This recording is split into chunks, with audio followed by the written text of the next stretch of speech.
This is a complete walkthrough on finding local businesses via Clay and Serper. And today I'm going to reveal how I've been able to find out 30% more emails than the emails you'd find from the websites. Right, let's dive into the workflow now. So it's pretty straightforward. I'm getting all of the businesses from Serper, and I'm finding surgeons right now in the United States. These are a bunch of cities we've shortlisted. The client basically wants it to do at a city level inside a state. And we've prioritized it based on population. Use ChatGPT to find the population for each of those cities. Now, you could go at a pin code level as well.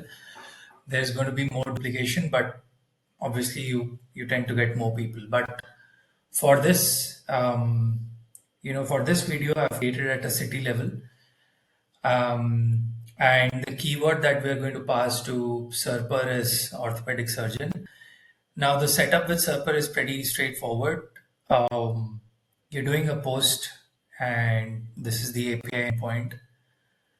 You send the query and the body, and then you send the location, which is this location. In the query, you can experiment with multiple queries, multiple words. In a single city, you could create 2 rows and send 2 different queries. For example, the different queries over here could be orthopedic surgeon, orthopedic surgery, just orthopedic, and all of that. And I'm not going to expose the complete API key, but you've got to enter the API key from Serper, and that's it. You're all set up for finding the businesses from Serper. The only thing with Serper is that you will get about 10 places per page. I mean, there's a pagination issue, but it's quite fast. I mean, you run this and then you get the data immediately. So I've got 10 different places over here and with all the details.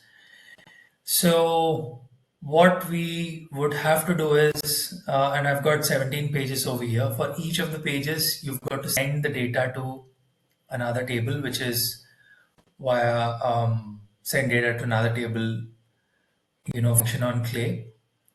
I'm not getting into the details of it, but yes, the complexity is that for each page you'll have to send it. Since we have 70 pages, we are sending 17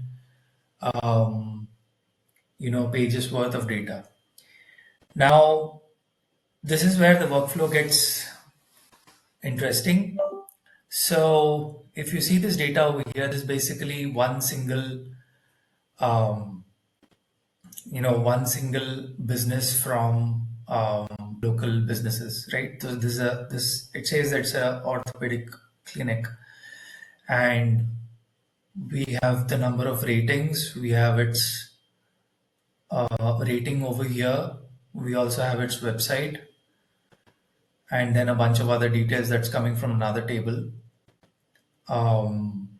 Yeah, and the next thing that I do immediately is in order to avoid the duplicates is that by using the title, you could go for a dedupe, meaning, so what Serper is going to do is sometimes it will search for the same business twice, or let's say it's on the border of a couple of cities or a couple of zones. It's gonna, the way the addresses are written, it'll search for businesses twice. So it's better you dedupe before doing any enrichment in order to save on Clay credits.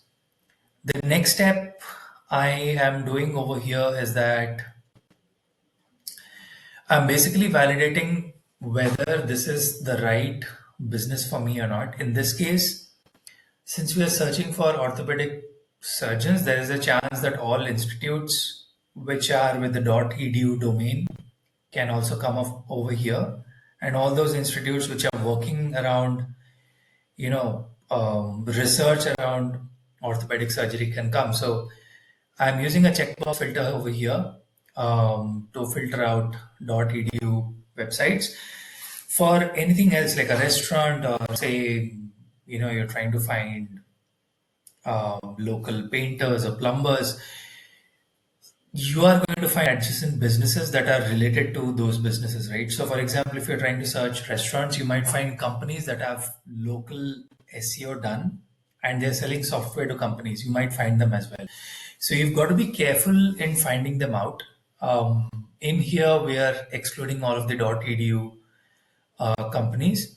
Now, using AI, you can actually exclude all of the businesses that are not part of your ICP.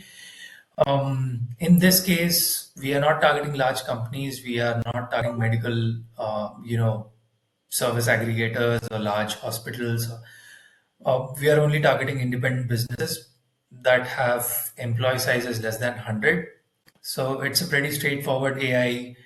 We are using Claygent and we are doing a pretty straightforward classification over here.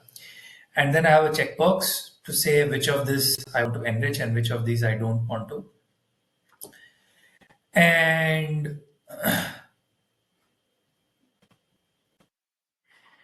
and then and here's the important part. Here's how I've been able to find more emails um, from the businesses. The usual way is you use Zenros, you go ahead, you scrape the website, and then you find the email IDs. That's what we've been doing so far. Now, if you go on email enrichments on Clay, if you do find email, right, you will find a bunch of enrichments that says, find email for the person, find email using, the company LinkedIn URL and the first name of the person. Here's another way. When you say find email domain and then you say company, Clay has inbuilt enrichments that is going to allow you to find, email IDs of all the people associated with the domains, right? So that's how I have been able to use ICPs, which is, like find emails for domains, or rather all of the emails associated with the domain. Since you're doing local businesses, you'll have like 15 to 20 people or maybe maximum of 50 people working at these companies. You could always exclude the remaining people and just find the people you want to reach out to. But the good part is you're actually getting people data and not generic emails from the website. So for this use case, I've been using ICPs, I've been using Hunter, and then there is a Prospeo enrichment, which is find email addresses associated with the domain. So I have a waterfall setup over here where I'm finding emails using ICPs, using Prospeo, using Hunter, and then wherever there are no emails available, that's where Zenros does the scraping for me. So it's like it's been working well, and I've been getting around 29 to 30% more email IDs compared to the scraping from the website alone. And then once you found all of these email IDs, you again send to another table. So you see over here, I'm sending all of the email IDs from ICP, from Prospeo, from Hunter, and then from Zenros.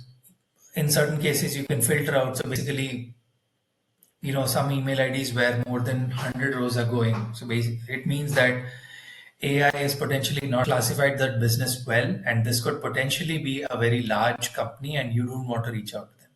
You could filter out by putting a conditional run over here.